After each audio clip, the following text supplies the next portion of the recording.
getting fired from my HR job was supposed to happen.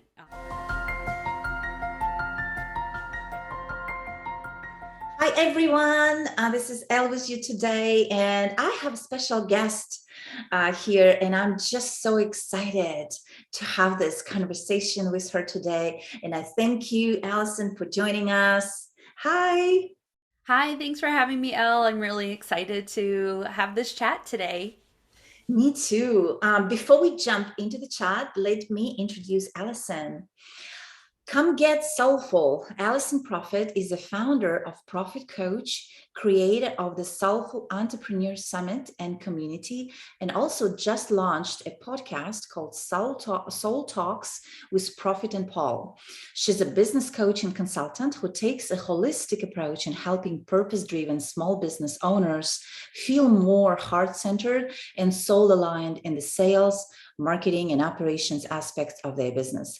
Alison's work is informed through a background in human resources, operations, sales, and marketing, and she's also a certified energy leadership coach through the Institute of Professional Excellence in Coaching.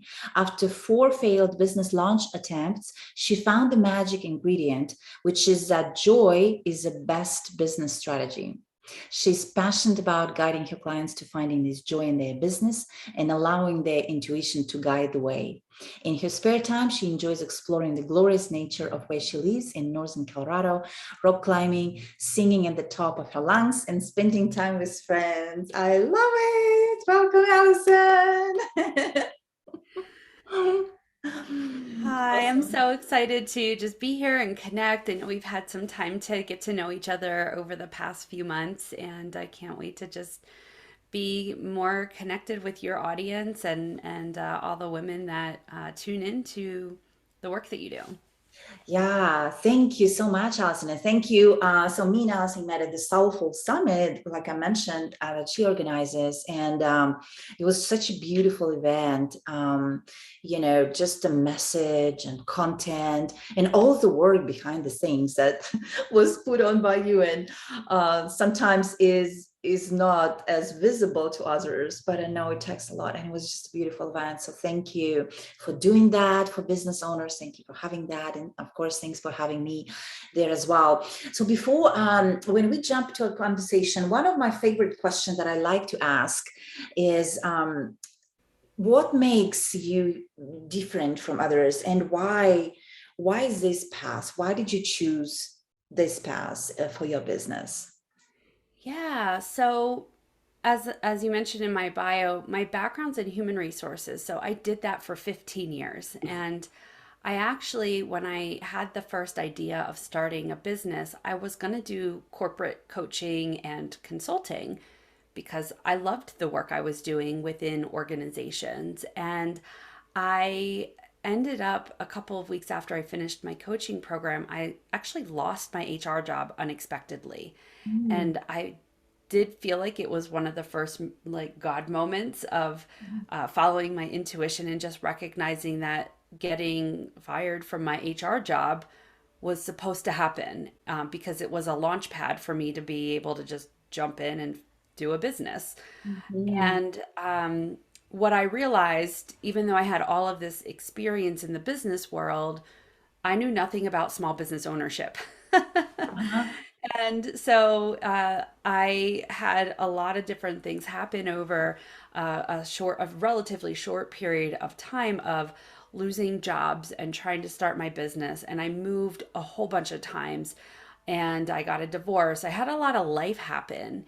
And in all of those life experiences, I continued to lean into the principles I learned in my coaching program around like finding purpose in the pain and really looking at things through the lens of what's the opportunity and being curious about things instead of judging them as good or bad or right or wrong and just leaning into that. And the the 4 times that I tried to launch my business, I did find myself continuously looking out there in the world, going online, who's doing a program, what's the checklist, what's the funnel, like trying to find all the right answers, the right systems in order for my business to take off the way that I knew it could. And when I paused and recognized that the only way to do my business was the way that was best for me, I realized that like that was a thing, right? So like that's my thing. Your path to business is the best path for you. Sure, there's best practices. So I'm not saying like start from scratch, but you have to look at all the things that are out there and decide which ones fit best for you and not judge like your success or failure based on like, oh, I followed this formula to a T. And I know, Elle, like you do a lot of work around personal branding. It's very similar, right? I can't just replicate my brand against like some other business coach and just look at what are they charging and how are they selling and who are they selling to, and I'm just going to copy and paste that and just insert my name, like do a find replace. And so the that became my differentiator, and it initially started by teaching people how to sell in a way that feels really good to them. So Profit Coach started more doing like sales and marketing coaching because I had a sales job. This was the very last real job that I had before I started Profit Coach. I worked in a sales position at Constant Contact, and that taught me how to sell, but they wanted me to do it in a really authentic way. And I know you talk a lot about the importance of authenticity. And when I started Profit Coach, because that was the missing piece of like knowing and understanding how to sell, because we're so passionate about our businesses. We want to sell it, but we don't know how to sell it. And if we're true with ourselves, like we don't want to be in sales conversations, but like that's how you have a business. So getting people to be excited about it. And I think because I've walked the path of like failing 4 times and then collecting all of these experiences of like HR and then operations experience and then sales and marketing and then having a really powerful foundation of energy leadership coaching, those all combined are my differentiators. And I love to say that I don't just do coaching, but I do consulting and training because a lot of small business owners want their hands a little bit in it because that's the fun part. It's the creation. So, I love that. I love two things you mentioned. One of them is always question and bring the attitude of whatever happens, questioning that, or maybe, accepting that, but having that sense of wonder. I wonder why that happened, right? That's yeah. interesting. Instead of maybe overreacting or judging it, not appropriately, right? Or whatever we do. So I love that. I love that because business owners, the journey of a business owner is so unpredictable, right? It's like someone said, it's not a straight line. It's curved, right? And 2 steps forward, 2 steps backward. And so I love that you said that, having that curious mindset and just accepting everything. I love that. The second thing I love you said is sales and marketing. So approaching it from the sense of being authentic and yeah, and the personal brand we talked about, and just being you, and how soulful being you connects all of that. I love that because each one of us has that something in us that nobody else has, and once we start into really touching that, then we approach, and the whole business becomes, in the sales, I feel like the sales, in my experience at least, it's not a drag on, or it's not like something that it comes naturally because we are doing what we're supposed to be doing. And so I just love that. So thank you for sharing that. That's beautiful. Yeah, and I think where people struggle is like the how part of it. So, I like to say it's like bringing joy into like not only what they do, but how they do it, and like connecting all of that with their soul. So, one of my favorite little sound bites, if you will, is that a lot of people feel a little weird about sales, and if you can identify like what your top 3 values are, like your personal values and your values in your business, and realize that sales is just an act of your top value. So for me, my top value is connection. So I view sales as an act of connection. And so when you take away that like this other pressure and just realize that like how you sell, as long as you're connecting it and doing it through the lens of your top value, it won't feel icky. But helping people with the how part of that is just so much fun to me because I feel like I had to figure that out too. I mean, working in a sales organization where they're literally listening to your sales calls. I mean, sometimes my manager would come up to me and she would be like, "Why are you trying to sound like Sam 2 cubicles away? Where are you today? You're not sounding like yourself on the phone." That was really powerful because she's like, when you show up and sound like Wow. yourself, you sell better. Yeah. So go do So that. Because, great. when you start having a bad day or your sales start dropping, you start thinking, Yeah. oh, I'm doing something wrong. And it's like, no, that's actually just like how it works? And so getting that training and being in that kind of really supportive sales environment was a game changer for me. Wow. Wow. I love that. I love that companies are doing that, and it's just reminding of that. I love that. Awesome. Well, thank you for sharing that. My next question is, what do you mean joy being a business strategy, and what do you mean by that as to applying joy as one of the business strategies? Can you elaborate on Yeah. that?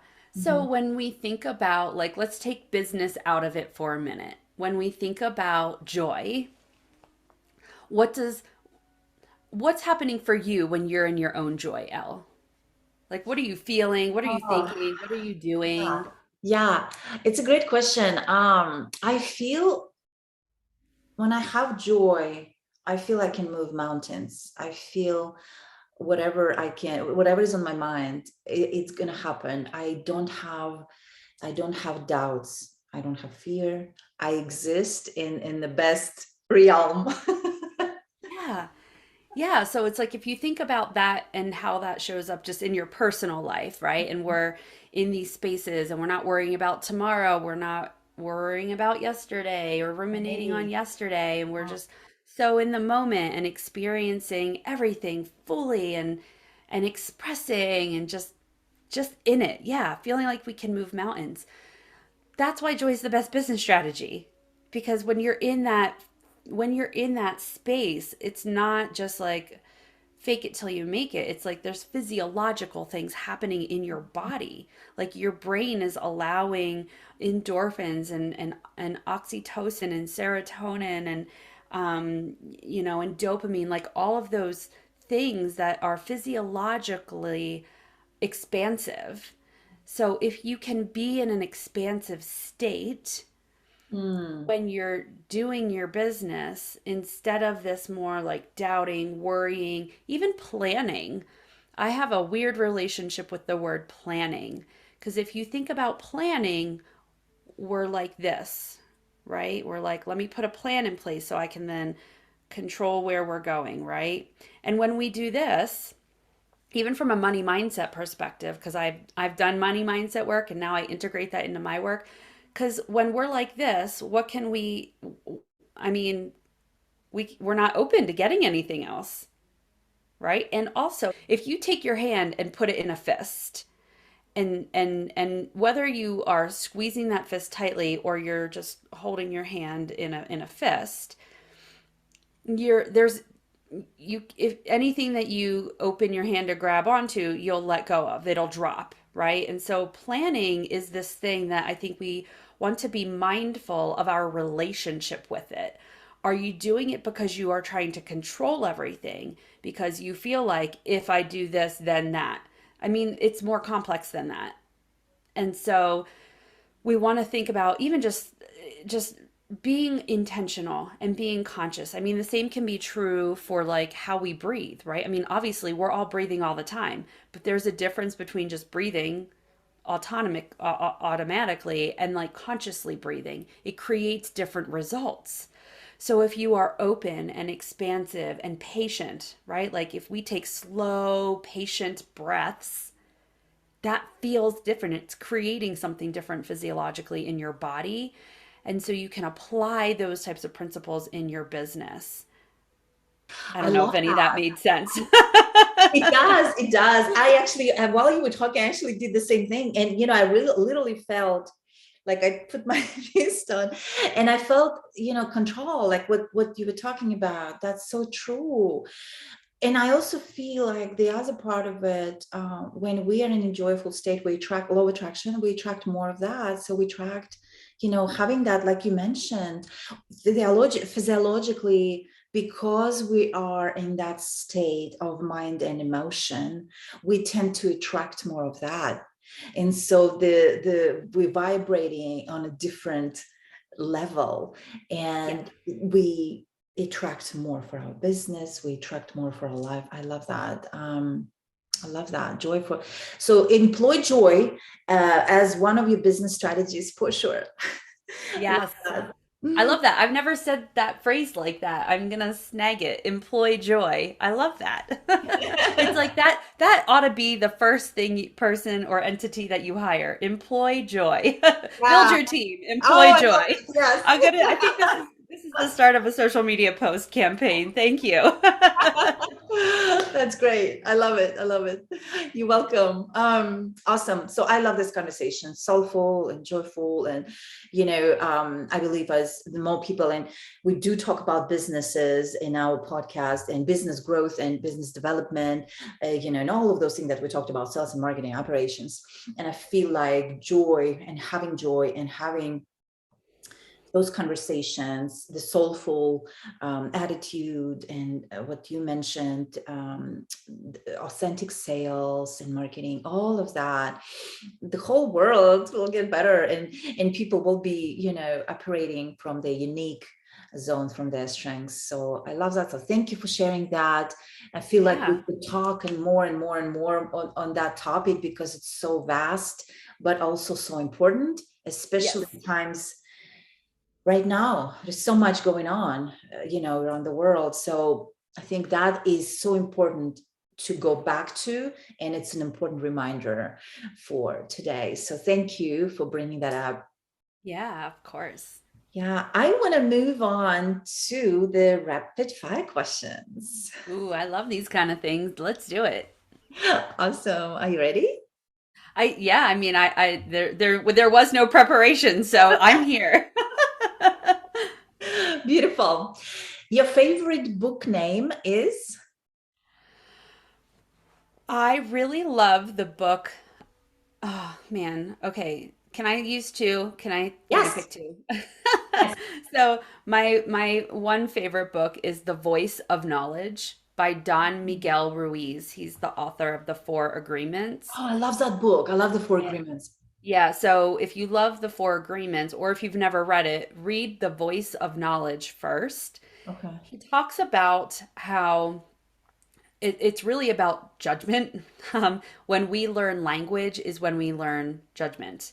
We are born as Mhm. images of love. We don't know anything different. And as we start learning language, the voice of knowledge, the voice of judgment begins coming in. And so he just talks about really having the awareness about it and how we can unlearn knowledge that maybe doesn't serve us and define what different words mean and how we judge things and things like that. So that's my first favorite book. The other favorite book, which was a life changer for me, I read it after my divorce, is called Attached. And it's about adult attachment theory. And it's by Amir Levin and Rachel. I never remember the other author's name, but it's about adult attachment theory, and it's really about relationships, like intimate relationships, but it is so applicable to all relationships. And I think Um, every high schooler should read the book, and then we should reread it like four times in our life. I'm going to read it. I'm Yeah, going to put it so on good. my list for sure. Both of those books. Perfect. I love it. Thank you for sharing. Yeah, I want to read it. Okay, beach or mountains? Oh, I'm totally a mountain girl. I live in northern Colorado. I can be in the mountains in 10 minutes. I did grow up closer to the beach and I miss it, but I'm totally a mountain girl. Awesome. Well, so we are doing Women of the World Network podcast, international. So, favorite international destination to visit for you? Ooh, so I've done a lot of cruising in the Caribbean.